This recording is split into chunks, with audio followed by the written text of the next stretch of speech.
zame zdravje pomeni to, da sem res celovita, da se radostno smejem, da strastno jočem, da kdaj zakonem in udarim po mizi, da me zanima čim več stvari, da si drznem biti taka, kot sem rekla v tvojem zapisu, dušnem, pač to ni bilo del tvoje poti, to ni bila izkušnja, ki bi jo ti morala doživeti. In pol gleda in reče, tvojemu bratu je nekdo umrl in njegova duša je hotela ostati čim bliže tvojemu bratu. Mene zbudi nora svetloba, tako da bi gledališki reflektor bil vame nažgan. Ne? In tako odprem oči in gledam in v bistvu spet na dnu posle bleščim, pol vidim tako svetlečo kroglo, ki reče, mama, jaz sem pripravljen. Ne, jaz, seveda, ne skrbi, za vse bom poskrbela in gospoda v prvi vrsti rukam. Mojca, v 8:30 ponavadi, a si že v nizkem štartu za spanje ali še hodiš naokrog, zdaj v tem tvojem procesu iskanja poti do zdravja, si verjetno ugotovila tudi, kak pomen ima spanje. Ja, mislim, jaz sem načeloma zelo jutranji človek, tako da, moj dragi lahko tlele potrdi, da ropotam po hiši že v 5 zjutraj. Tako da to so zame pozne ure, ampak tudi moj igralski poklic žal zahteva, da ob teh urah kdaj še skačem po odru. Ampak ja, spanec, jaz sem strašno radovednega, nemirnega duha in sem že kot otrok imela občutek, da bom vse zamudila, če nisem skozi prisotna. In se mi je spanec vedno zdel ena taka huda nadloga, ampak pa sem pa ugotovila, ja, na poti do zdravja, kako zelo pomemben je v resnici za regeneracijo in za vzpostavitev celokupnih sistemov znotraj telesa. Zdaj trenutno se nahajamo v času spomladanskega enakonočja, oziroma včeraj je bilo. To je čas, ko je v naravi svetloba in tema sta nekako v ravnovesju. Glede na to, kaj vse si ti doživela, me zanima, kako dojemaš to ravnovesje med temo in svetlobo v nas samih. Zdaj svetlobo seveda načeloma ljudje nimamo take težave, da jo sprejmemo. Mogoče me bolj zanima, kako danes gledaš na tiste delčke sebe, temnejše delčke sebe, ki jih ljudje ponavadi ne maramo videti, se jih malo bojimo. Kako si s temo? Svojo temo sem, dobro, ne vem, če lahko rečem, da sem jo 100% posvojila, ampak namera je taka, neskončno sem jih hvaležna in vedno rečem, da sem v resnici v najgloblji temini svoje biti našla največje darilo, svetlobo svojega zdravja. In če me kdo vpraša, kaj zame zdravje je, zame zdravje pomeni to, da sem res celovita, da se radostno smejem, da strastno jočem, da kdaj zakonem in udarim po mizi, da me zanima čim več stvari, da si drznem biti taka, kot sem, da z veseljem dajem in z veseljem sprejemam. Tako da ja, in v resnici za temi temnimi koščki, ki se jih vsak najrajši malo ognil ali jih nekam potlačil, se mi zdi, da je res ogromno ene življenjske sile in enih daril v obliki tako modrosti, kot v bistvu tiste naše najgloblje esence. Tako da jaz sem temi, ne samo svoji temi, ampak temi nasploh neskončno hvaležna, ker v resnici tudi tema, ta prostor, tudi porodimo se iz teme maternice v resnici, a ne?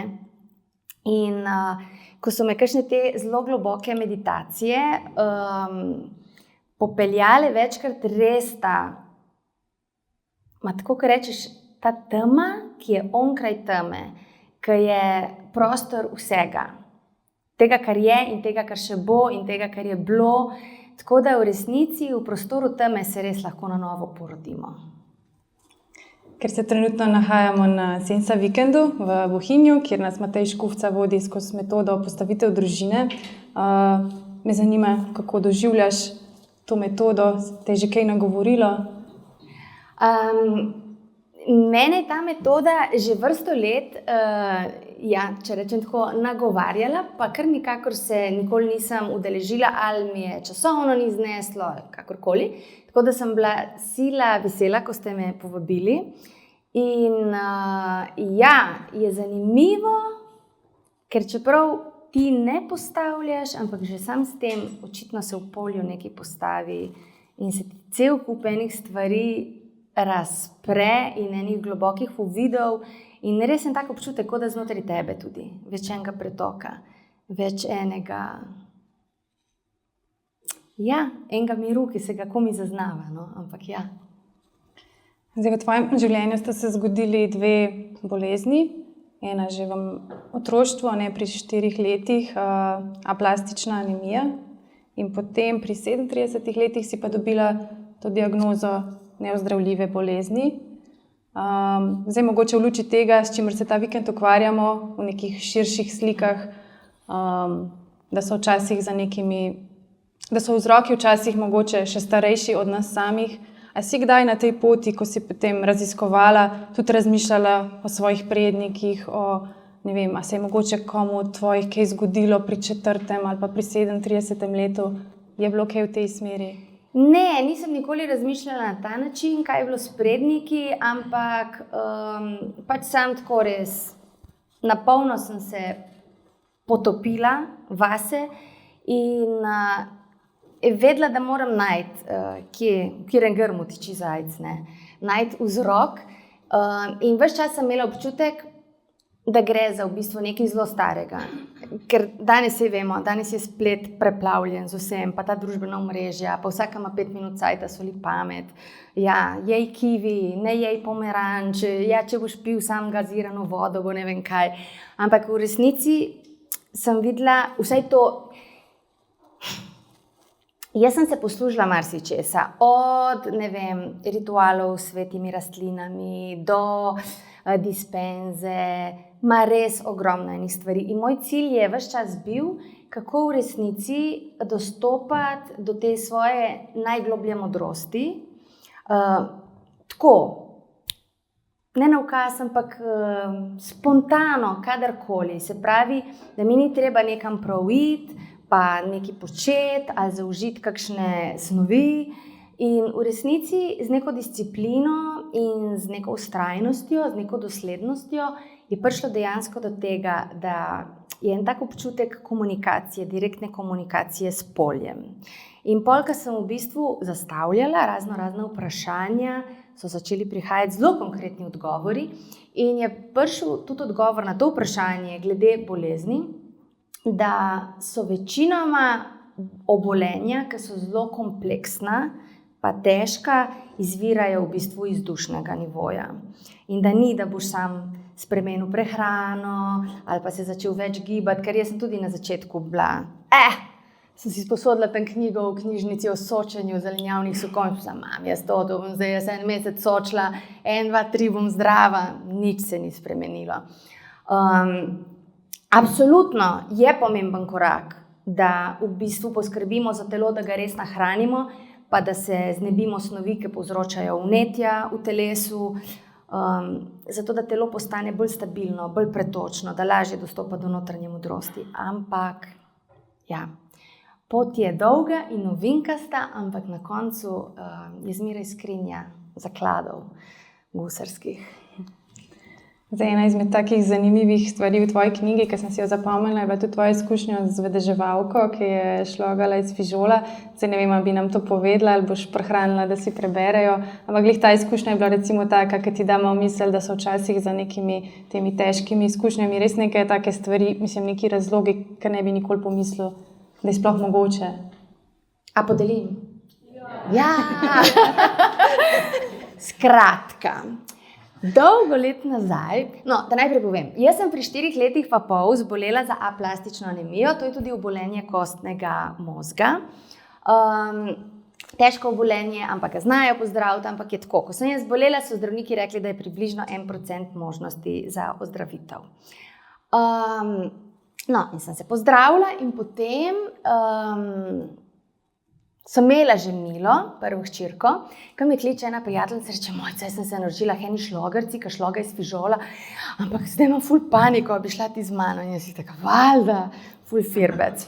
In grem tja in ona res meče ta fižol, ta suh fižol, ne kuhan, ampak ta klasičen fižol, za v pasulj. In ona to meče po mizi in govori in pol na koncu, ko končata, reče meni, no, zdaj pa ti. Vse kaj, ne, mislim, jaz sem res tako, nič me ne zanima. Sklenom smo bila glih na sveže skupaj, v službi vse super, otrok zdrav, pač vse super, nobenih vprašanj. In me sili, zdaj pa jaz res nimam kaj vprašati. In pol se ona razkajfa in zabriša fižol po mizi, reče, pa sama pogledala in meče. In sem mislila, okej. In najprej me je presunilo, kako je do potankosti opisala najin odnos z mamo. Ma tako neke miniaturne nijanse in njene neke pretkane finte in kako ona to in kako ona. In potem je še očeta in potem se tako ustavi in me gleda in reče, ti si bila kot otrok zelo bolna. Pa nisem hotela nobenih namigov dajati, sem bila sam, In potem ona to spet premetava in reče, ampak ta bolezen ni bila tvoja. Rekla, v tvojem zapisu dušnem pač to ni bilo del tvoje poti, to ni bila izkušnja, ki bi jo ti morala doživeti. In pol gleda in reče, tvojemu bratu je nekdo umrl in njegova duša je hotela ostati čim bliže tvojemu bratu, zato se je za 14 dni naselila v tvoje telo, ampak je bila tvoja duša dovolj močna, da jo je stisnila ven, ampak je pa to vseeno bilo dovolj, da je naredilo totalen darmar v tvojem telesu. In jaz ne bodi ga len, hitro kličem mamo, pa se mama, kaj se je zgodilo. In jaz imam 14 let pa pol starejšega brata in je rekla mama, ja, takrat je umrla Barbara, njegova punca in ti si zelo kmalu zatem zbolela. In rekla, in tudi zdravnikom ni bilo nič jasno, ker tvoja bolezen ni bila tako tipična, se pravi, nisi imela vseh simptomov in tudi zdravljenje, tudi telo se ni čisto tipično odzivalo. In mislim, meni je bil to en tak velik aha moment in pol, ko sem zbolela in sem se tega spomnila, se mi zdi, da je to bilo tudi ključno, da se meni stvari zapeljala, kot sem jih.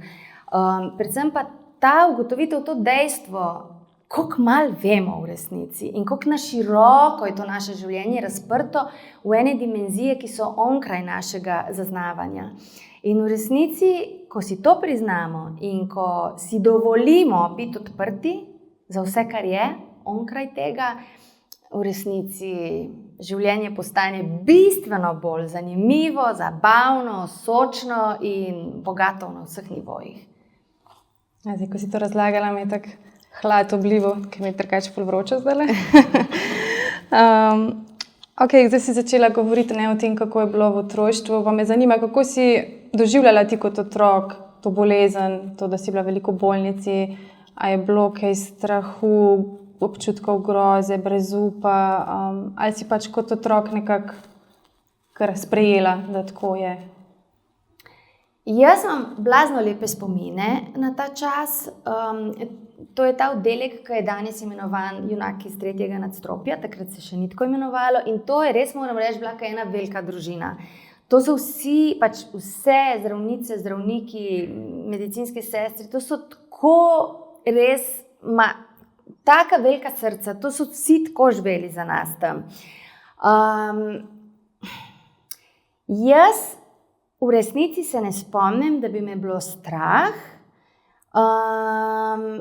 Vem, da je tako naporno ti, pač vsako jutro dati kri, pa skozi te špikajo, pa režejo, ne.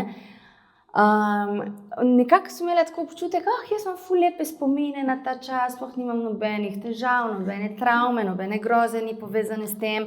Čeprav ne vem, bilo nas je 12 otrok, ker to so taka obolenja, da si ti res zelo dolg v bolnici. Pa si ne vem, mesec dni, pa greš domov, pa spet prideš 2 tedna, pa greš domov. In pol je res tako, tam imaš vrtec tudi in od nas 12 sva samo 2 preživela. A ne?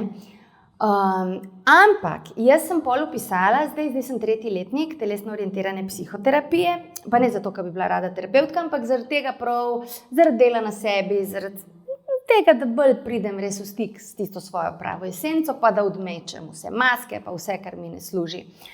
In že v prvem letniku, v bistvu na prvem modulu, me je šokiralo, ko smo delali eno vajo, koliko v bistvu travmatičnega odziva je bilo v mojem telesu.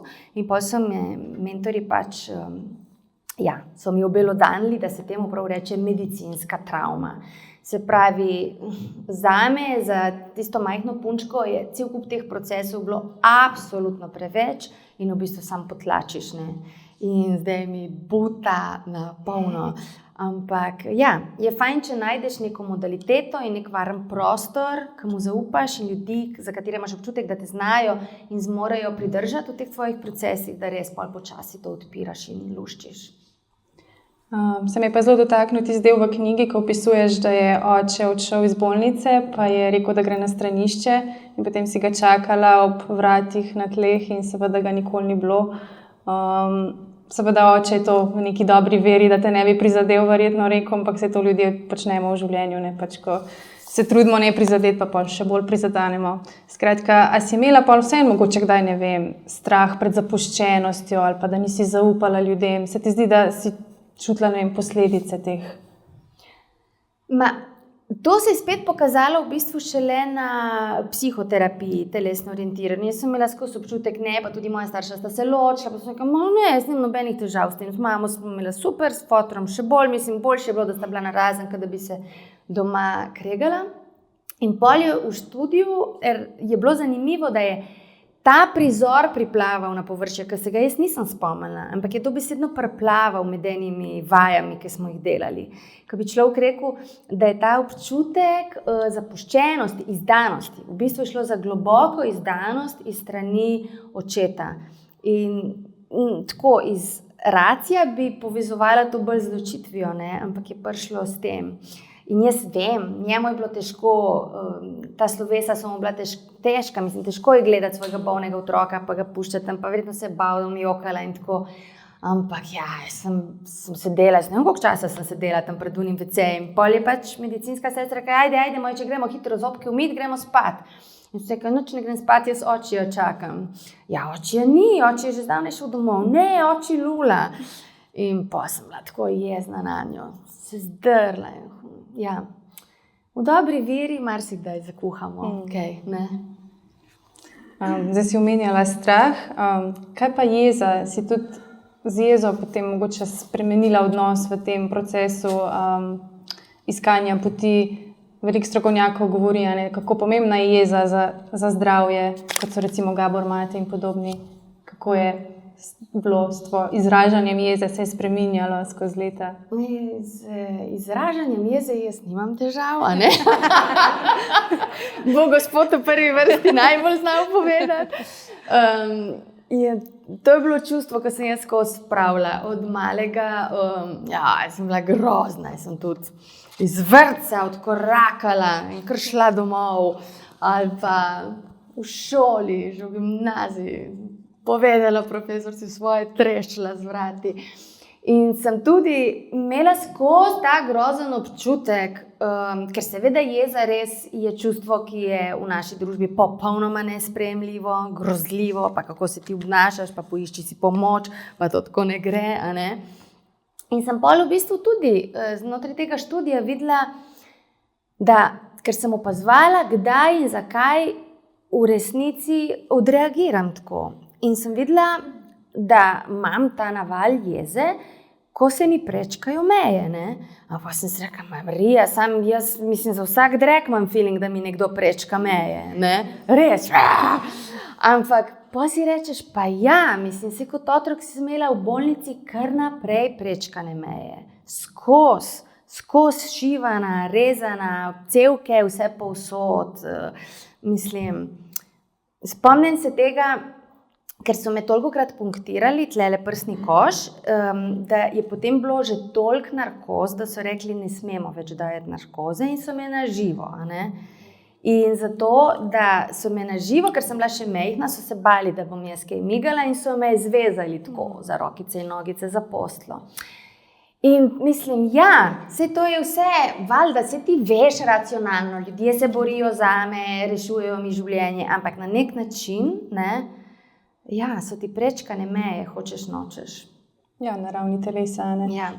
Pa tudi pol kasneje, v bistvu se medicinska travma tudi mogoče še malo ponovi v odrasli dobi, ne. Potem si imela še molarno nosečnost, ker tudi na ginekologiji nisi bila sočutno sprejeta, ali kako bi temu rekla, ne. To je bila grozljiva izkušnja, ja. No, sej ne raba iti tja, me pa v bistvu bolj zanima, koliko je bilo izkušenj zdravniki, ki so imeli ta človeški čut, ki so ti znali prisluhniti, ali je bilo tega bolj malo, ali pa koliko ti je bilo to pomembno v tistem trenutku bolezni, da imaš nekoga na drugi strani, ki je človek, ki ni samo, ne vem. Jaz moram reči, da so žal vse prevečkrat zelo v resnici hladni, sam tako neka zgolj gola strokovnost. Vidim, ko sem z otroki hodila pol po pediatriji, so bili strašno topli zdravniki. Tako res, tako srčni. Zdaj se mi zdi, ker vejo, da jaz zelo javno na glas o teh stvareh govorim, da so malo bolj in me gledajo. Ampak vidim, koliko je tudi malo posluha. Zato, ker jaz, naprimer, jaz sem že na faksu, naprimer, en dan sem dobila nek tak preblisk, jaz imam osteoporozo. Pač tako me je prešinilo, pa niti nisem vedela zares točno, kaj osteoporoza je, ampak nek notranji glas in rečem svoji pediatrini in reka, ne dam ti napotnice, čisto vsega na tem svetu, pa tudi ne moreš imeti, Ampak jaz potem hodim, pa vidim, glih sem šla za vikend na obalo in vidim v krajevni skupnosti Portorož, Zaston mirijo kostno gostoto. Ne bodi ga len, pridem jaz in 100 letnikov.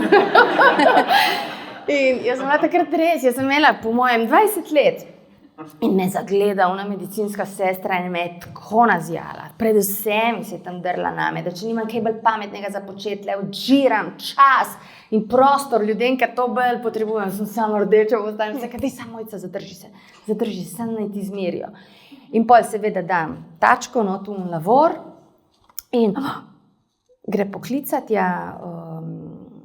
zdravnico in je bila ful visoka stopnja osteoporoze. In je pol zdravnica rekla, kako, so me takoj poslali na endokrinologijo in rekla, pa kako so vas pa poslali, kako ste pa ugotovili? In sem rekla, notranji glas mi je rekel, da imam osteoporozo, me tudi sem gledala. Tako da, ene parkrat sem ta notranji glas še omenila, pol ga zdaj zadržim zase. Zdaj, verjetno ti ne želiš predati sporočila, da naj ljudje opustijo uradno zdravljenje, Se mi zdi, da je bolj tvoje sporočilo, da prevzamemo odgovornost za stanje, v katerem smo, pa hkrati tudi mogoče, da se zavedamo, da smo to kompleksna bitja, da ponavadi ni dovolj samo en pogled, ena pot, da enostavno moramo sploh pri nekih težjih boleznih to pogledati res iz nekih različnih zornih kotov. Absolutno. Jaz, karkoli imam, grem najprej po uradno diagnozo in pa se samo odločim, koliko bom sledila in koliko ne. Kdaj sledim čist, 100%, kdaj na pol, kdaj pa zavijem čisto po svoje, ker spet nek notranji občutek, notranji glas, malo ene stvari tudi sama imaš možnost prebrati, pretehtati in tako. Kako pa drugače zaznavaš svoje telo danes v primerjavi s preteklostjo? A prej zaznaš, neke impulze, da rabiš, počitek, drugo hrano, mir, družbo? Se ti zdi, da hitreje pride do tega neke povezave? Ja, absolutno. Jaz sem zdaj tudi tak, v bistvu, ko bi temu rekla, svoj jutranji ritual, da grem zjutraj, ko otroke odpravimo v šolo, grem vsak dan čez Golovec s psičko in imam res najrajši te jutranje sprehode. Ta občutek, da se v dan prebujam skupaj s stvarstvom, ko vidiš, da ptički tam, ko mi tam po listju razmetavajo svoje zadevšne okrog, da te prvi sončni žarki, veter. In več, ko je, se mi zdi, enega pretoka skozi telo in jaz sem prvi tak močen stik, tako je zanimivo. Od malega v bistvu imam izzive s telesom. Pa rodila sem 3 otroke, pa imela sem 2 nosečnosti, ki nista šli glih lepo skozi. In v resnici, in tudi poklic tak, ki v resnici zahteva ful ene telesne prisotnosti. In sem šele na enem retritu dispenze se mi je zgodilo, ko smo imeli eno tako hodečo meditacijo, ki je trajala kar par ur in zaključila se je tako, da si se mogel uležiti na tla v parku. In se je tam meni zgodila res tako ena totalna magija. Je bilo tako, kot da bi se mi razprla zavest navznoter, v celice, ampak tako na mikroskopski ravni. Jaz sem samo sebe začela videti res tako kot en velik kaleidoskop, ampak ni bilo tako v neki tle domišljiji, res kot da bi se mi vsaka celica posebej razprla in kot da bi začela slišati tkiva, kri, kosti, mislim, noro je bilo in tej vrtinci, energije in takrat prav tako sem slišala glas iz telesa, ki je bilo, jaz si sam želim sodelovati. Ker sem v resnici vedno tako malo na telo gledala, ko neko ne bodi ga treba. Tako res sem bolj na piedestal postavljala razum in pa srce. Ne? In telo tako pač za zraven. In me je tako presunilo, moj Bog, vsa ta leta je ob meni. In nikoli ni klecnilo zares. Vedno se je zborbalo, vedno vsak dan vstane. Mislim, in tudi to, ko se enkrat zaveš, da ni samoumevno, da zjutraj pač ti kar odpreš oči in dihaš in mislim, res ni samoumevno, vsak dan nam je podarjen znova. Tako sem začela čisto zavestno negovati svoj odnos s telesom. Seveda v prvi vrsti to, da začneš izbirati stvari, ki jih vnašaš vase, stvari, ki jih vnašaš nase in predvsem to, da je to začneš slišati dejansko jezik svojega telesa in ti točno začne govoriti, kaj mu paše, kaj mu ne.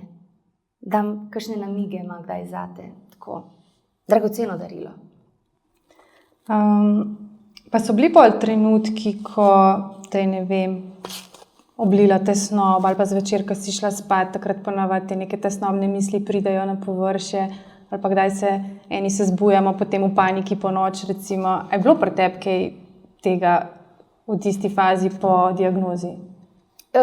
Po diagnozi v njih prvih 14 dni, Samo 14 dni. Me čisto zmlelo. Jaz imam en tak hecen mehanizem v sebi, kot da bi imela en program naštelan, da imam 14 dni časa, da travmiram, paniciram, si zavrtim vse možne črne scenarije in groza in skoraj krepnem od tega. In pol kot da nekdo reče, 14 dni mimo in zamenja knof in se razsvetli. Ne vem, jaz sem bila tako fokusirana na to, v bistvu z radovednostjo sem se lotila. Tako me je res zanimalo, kaj vse me čaka tam spodi in nekako tako, ker vedno dobim to vprašanje, koliko je bilo strahu. Na začetku ga je bilo ogromno, ampak jaz sem si takrat rekla, da nekako moram s tem strahom zdaj zdelati, zato ker sploh ne vidim realne slike in ne zmorem priti v svoj center, v svoj fokus. In pa sem šla na net in sem rekla, neko modaliteto rabim, kje naj začnem? In sploh ne vem, kaj sem pritisnila, da mi je vrglo ven to tapkanje. Pa sem si mislila, tapkanje, come on, ne? In sem šla na to tapkanje, na eno samo seanso in mislim, da sem se 14 dni tapkala in dejansko, jaz ne vem točno, kako ta stvar deluje, mene je popolnoma nacentriralo, da sem potem res lahko z enim notranjim fokusom in mirom delala nadaljne korake. Se pravi, ko si nekje govorila tudi v obdobju, da ni bilo luči na koncu tunela, se pravi, bilo to obdobje na začetku ali je bilo to kasneje? Ne, to pa ne na koncu tunela, to pa v resnici nekje na sredi zdravljenja. Se je 2-krat zgodilo tako, da je tak občutek, kot da ta tvoja mreža obstoja, popolnoma razpade. Pa ne znam sploh opisati, kaj mislim s tem, ampak res tako občutek sem imela, kot da v eni praznini lebdim in da ni ničesar, česar se jaz lahko uprimem. Nisem imela takrat niti na koncu, ne tako, ker, kakšna lučka nekje po svetu in rečeš, ok, za to se splača truditi. Pač sam res tema, ampak ta tema, gosta tema, ne tema strahu, ampak tema, kjer to, kot sem prej rekla, ki veš, tako kot maternica, da v resnici je tam že vse. In sem vedela, da sam od mene se zahteva ena totalna vera, zaupanje, vztrajnost. In pa se to, kot da bi se mi moj celoten ustroj počasi na novo sestavljal in gradil. Se pravi, verjameš, da se vse v življenju zgodi z razlogom, ali imaš pol tudi dvome v te življenje pravično, ne vem, če gledaš novice, kaj se dogaja po svetu, takrat je težko ohraniti to vero, da je vse tako, kam mora biti. Jaz mislim, da je vedno ful pomembno, da gledamo, jaz se ful igram z vsem v življenju, da gledam ta mikro in makro. In tudi, ko sem v neki situaciji, ki mene ful ali prizadene, ali razbesni, ali tako, probam, ponavadi mi ne rata isti moment, kdaj mi ne rata niti isti dan, ampak v nekaj dneh pa, naprimer, da se mi uspe distancirati in pogledati tako, z neke bolj objektivne razdalje in pogledati širšo sliko. V bistvu na nek način, kot delamo zdaj, mi. Ko pogledaš, ko razpreš eno širšo sliko, sva se s Klemnom pogovarjala prav kako glede, kaj je ena od udeleženk, imela partnerja pa alkoholik. Naprimer, prvi moment bi sam obsodil, ne, pa bi rekel, lega, ne, butl, kva. Ampak pol, ko se razpre širša slika, se avtomatično razpre, fulenga sočutja. In tako se mi zdi isto svetom. Če sem sam tako na majhno pogledam, absolutno sploh ne vidim možnosti, da mi še kot človeštvo kamorkoli splezamo, ko si rečeš, pa smo čisto zabredli, pa se tle je edina rešitev, da en meteorit udari, pa vse skupaj raztrešči. Ampak če se mi uspe nekako odmakniti, pa videti tako širšo, pa predvsem to, kot smo se prej pogovarjali, večplastnost obstoja, pol nekje celo vidiš neke niti in povezave. Težko, ampak je. Katera čustva se pa porajajo v tebi, ko danes razmišljaš o smrti? Radovednost. Ful me zanima, kako izgleda.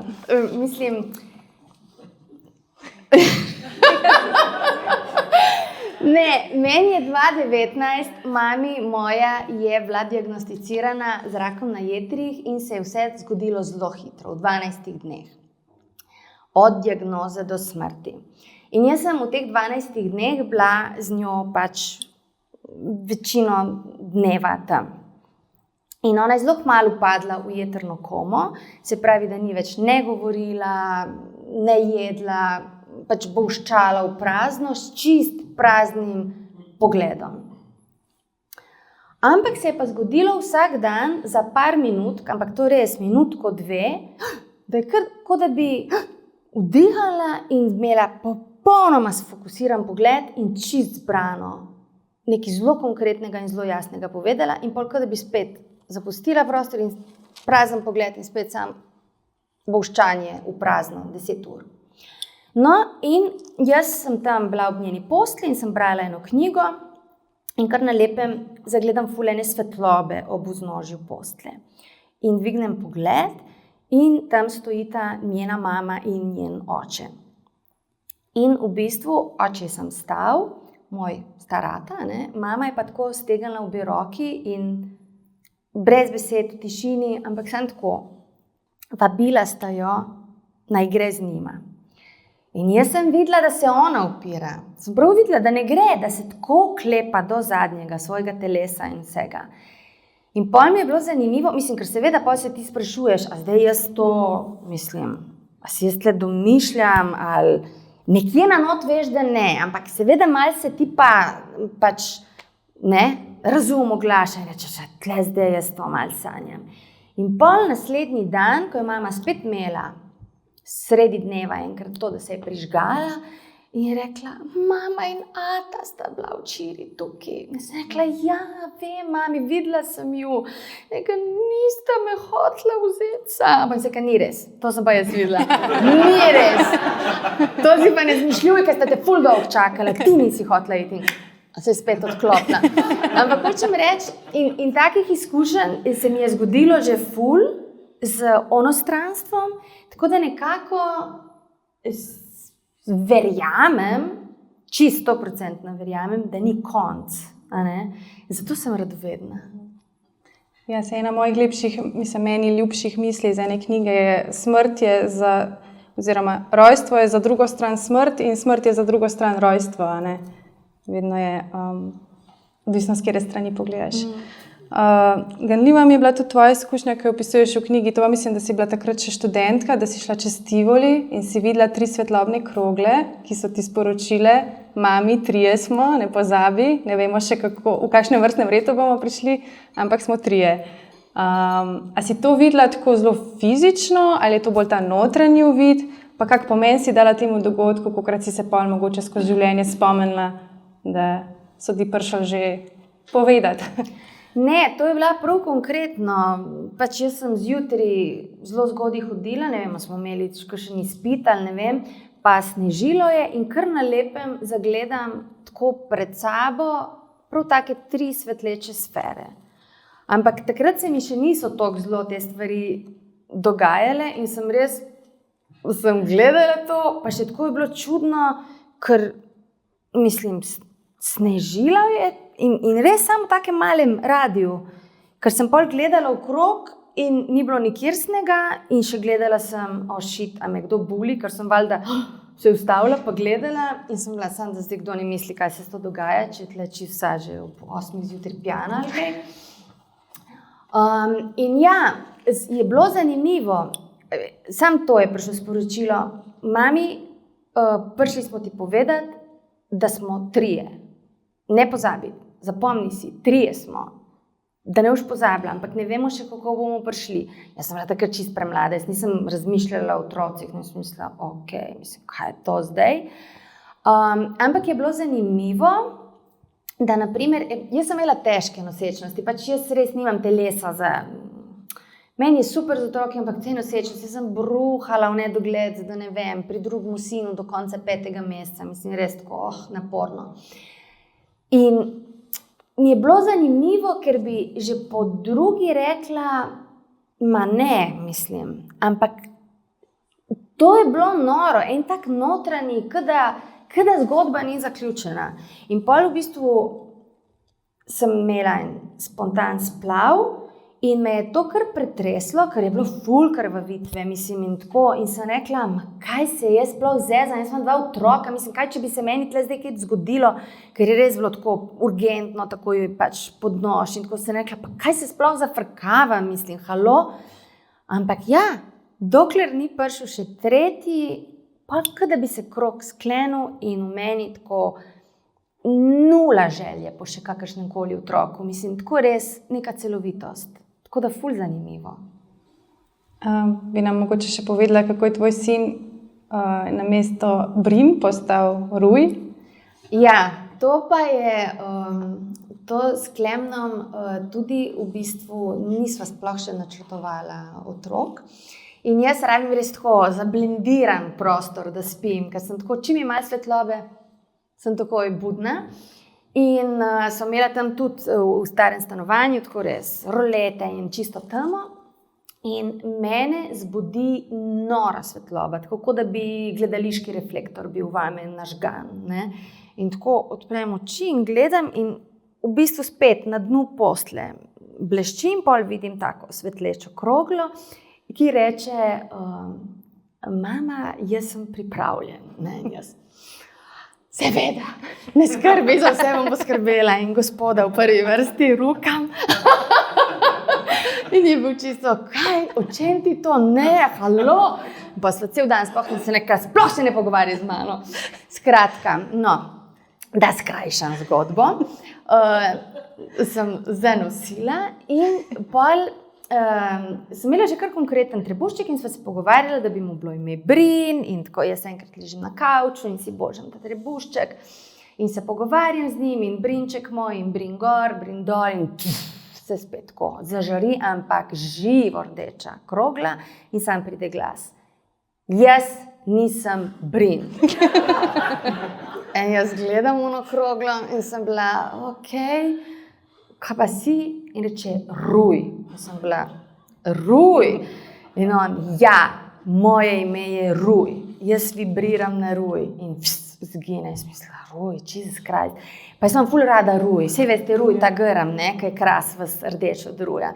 In grem hitro na računalnik gledati ta stranka je, ki so v bistvu vsa imena, ne pomeni, ampak tukaj je prav statistika. In dejansko je bila 12, mislim, da 12 Ruj. In sem mislila, to obstaja, to je ime. Ok, ja, se pol je prišel Klemen domov, sem rekla, spet se je prikazal, pa sem rekla, ja, je rekel, da bi mu bilo ime Ruj, je rekel, ja, dej, no, pol bo pa vse žute štampe pisale, sino je pomenoval po grbu, ja, pa se Brin je tudi grm, no, kaj zdaj. In ja, pa je bil tako Ruj, resno, sem rekla, ja, dobro, on je tako rekel, se mi dva ne rabva data, ne. Sam po drugi strani sem si rekla, dobro, čakaj ima, zdaj, če jaz imam to sposobnost, da ga slišim, pa da ga zatrem že v kali, sem rekla, pač, če bi Ruj naj bo Ruj, se bo on ubadal s tem. Ampak... Pa si zadovoljen s tem imenom? Ja, pa vidim, da je vedno več Rujev. Sem šla enkrat pogledati na statistični urad, mislim, da jih je zdaj že krat 3, kolikor je bilo, tako da evo. Zdaj počasi, ko zaključujeva, bi se še izpostavila mogoče eno temo, se mi zdi tudi pomembna. In to so ljudje, ki stojijo ob strani tistim, ki so bolni. Kako pomembna je bila podpora Klemna, oziroma kaj bi sporočila vsem tistim Klemnom tam zunaj, se pravi, ali so to starši, otroci, partnerji, prijatelji, ki skrbijo za ljudi, ki so bolni, to so tudi samo ljudje s svojimi potrebami, a ne? Ja, jaz sem zase takrat presodila, da rabim tak totalen fokus na ozdravitev, da sem v bistvu za to, da sem bolna, povedala sam Klemnu in svoji mami, še očetu nisem povedala. In v bistvu šele zdaj ozaveščam, kako je mogoče tudi to bilo breme. Ker ne vem, mogoče nisi pola veš, zdaj jaz ne smem nobenemu niti povedati, da je bolna, ampak jaz vem, kako ljudje reagiramo, ko nam je nekdo blizu in ga imamo radi, če vznani, da bo zdaj šel on po svoji poti se zdraviti in to tako težko bolezen, pač iz nehote, iz skrbi, so pač neki dvomi, a si zihar, joj, a pa ne bi rajš to, kaj pa vem, mislim, dobro, vse če ti misliš, in se neka, jaz res tle ne smem ma podvomiti, ma niti za sekundo, jaz moram imeti tuno, ko, ne vem, general, totalen fokus. Zaradi tega sem se jaz odločila takrat, da ne, da veste, sem ona dva in sploh sem si rekla, še to se mi manjka, da se pojavljam na naslovnicah od žute štampe s kakšnimi obskurnimi naslovi, a ne. Drugač pa, ja, ko zdaj gledam za nazaj, v bistvu Klemen ni niti enkrat izrazil dvoma v moje korake, v moje odločitve in je sam tako bil ob meni, nikoli pametoval, samo res prevzel takrat, naprimer, vse finance in po svojih najboljših močeh, ne vem, tudi se ukvarjal in z otroki in z gospodinjstvom. Jaz mislim, da je to veliko pripomoglo k temu, da se mi ni bilo treba ukvarjati še z njim v resnici, ker zdaj se mi dostikrat oglašajo, sploh ženske, pa ena je bila prav ganljiva zgodba, se je zdaj žal že pokojna, ampak si razumem, tudi verjetno moža, ona dva sta imela pač otroke mejhne in ga je bilo strah, da bo ostal sam in tudi je ostal na koncu sam. Ampak jo je pol skozi preganjal, ne? A zdaj misliš ti kar tle počivati pa meditirati po kemoterapiji, ne? A boš kaj se vključila v življenje, mislim, se ne moreš zdaj pa zaradi kemoterapije pa sam ležati in je blazno je bilo težko. Ampak ja, v knjigi sem poudarila, ker pišem prav o tem kot pilot, kopilot, pa kaj so že tele, kontrolori leta, da je ful pomembno za te naše kopilote, da znajo tudi zaprositi za pomoč, da si znajo vzeti čas zase, si napolniti baterije, tudi sami pri sebi videti, dokje zmorejo in dokje ne, in si priznati, da se terajo onkraj, ne. Se pravi, si potem povedala ljudem, ko so stvari postale stabilne, kar se tiče tvojega zdravja? Ja. Koliko je pa nekje to trajalo vse skupaj? Kakšno leto pa pol, po mojem. Ja. Kar. Zelo je bilo zanimivo, ker jaz sem na primer enkrat dobila en dan res tak občutek, ne vem, sem bila na neki terapiji ali neki, tako kot v celicah čutiš, zdravje. Prav sem rekla, oh my god, jaz sem zdrava, jaz čutim vseh celih, mislim, jaz sem zdrava. In grem naslednji dan jaz dati kri in seveda polom od krvi, nič se ni premakalo. In potem me je to tako šokiralo, ko sem rekla, pa kako je to možno, pa sej jaz, ta notranji glas, me res nikoli ne prevara. Kako je to možno, da tako čutim zdravje v sebi, izvid je pa tak. Pa je spet ta notranji glas rekel, Mojca, pač mi smo razplasteni čez ogromno enih nivojev in dimenzij. In ti si na eni izmed dimenzij spremenila zapis. Na eni od dimenzij si že v bistvu vzpostavila zdravje. Ampak zdaj se pa v tebe spet pričakuje to popolno zaupanje in ta vera in potrpežljivost, da se ta zapis v resnici počasi spusti sem v to fizično realnost. In to, na primer, bi lahko bilo nekaj, kar je težko in je, tle sem imela malo izzivov, res, ker si tak ne očakam, vse bi zdaj takoj, pa kaj zdaj, pa koliko časa pa to čakala, koliko časa pa to potrebno. In se je res pol mic po mic se je krvna slika izboljševala. Tako. Potem še hodiš na kontrole zdaj? Ali? Ja, zdaj ne hodim več tako. Jaz sem pač nehala hoditi na hematologijo, takrat ko sem nekaj, da mi čist preveč duha ubijajo, ker vsakič so me toliko napsihirali, ker sem prišla tja, da se mi zdelo, da skozi iz nulte točke vstajam se, ker jaz ne moram skozi se pobirati iz te nulte točke, jaz moram začeti delati korake. Zato sem se jaz takrat splošno zdravnico zmenila, da bom enkrat na mesec kontrolirala kri in da če bo karkoli neki sumljivi znaki, da grem nazaj. Zdaj pa ne grem enkrat na mesec, zdaj grem pa ne vem, enkrat na leto ali tako po potrebi. Tako, če bi nekako povzela tvoje ključno sporočilo, kakor sem ga jaz recimo razumela, je ta preskok, da počnemo stvari v življenju iz ljubezni do življenja, iz tega, ker radi živimo, ne pa iz strahu pred smrtjo, pred izgubo. Kako pomembno je, iz kje izhajaš? Ja, to sem si pa eno jutro sočila zelenjavni sok in me je tako prestrelilo. In to je bil spet en velik preobrat na moji poti samozdravitve. Me je prestrelilo, koliko je različna energija in naboj, ko nekaj počnem iz te ljubezni do življenja, ker sem radovedna, ker želim okusiti stvari, ker želim sobivati in sokreirati in res okusiti vse, kar je, ali pa to isto stvar počnem iz strahu pred smrtjo. Se pravi, ali si sočim sok, zato ker želim čim bolj biti pretočna, pa okušati vse, kar je okrog mene, ali si sočim sok, zato ker me je strah, da bom umrla, pa daj to naredi, da si nahraniš celice. In ko sem to začutila tisto jutro, se rekla, o moj bog, kakšna razlika, ko počnem stvari iz ljubezni do življenja, gre toliko ene sile skozi mene, tak pretok se vzpostavi, toliko se razširi moje polje. Medtem, ko nekaj počnem iz strahu pred smrtjo, isto stvar lahko počnem. Se mi polje popolnoma zakrči in čisto stavim pretok. Ne? In zato je to eno izmed glavnih vodil, ki jih imamo takrat. Vse, kar počneš, počni iz ljubezni do življenja. Ne iz strahu pred smrtjo. Hvala, Mojca, za tvojo ranljivost, hvala, ker deliš svojo zgodbo z nami in predvsem hvala, ker počneš nekaj zelo pomembnega in to je, da nas opominjaš na en del nas, ki ga imamo vsi, kjer se nahaja vera v življenje, ampak pogosto na to pozabimo, tako da hvala ti. Ja, hvala vsem vam, da ste sokreirali ta večer, saj veste, vedno ga skupaj.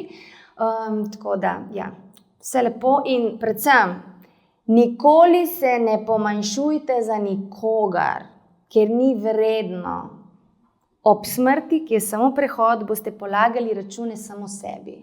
In jaz sem si rekla, jaz se ne bom sploh več ukvarjala s tem, kaj si kdorkoli misli o meni, ker ni vredno. Ker ni vredno. Skozi bo nekdo klobasal, skozi bo nekdo bolj pameten. Sam živite tako, kot vam paše. A je prav? Ja.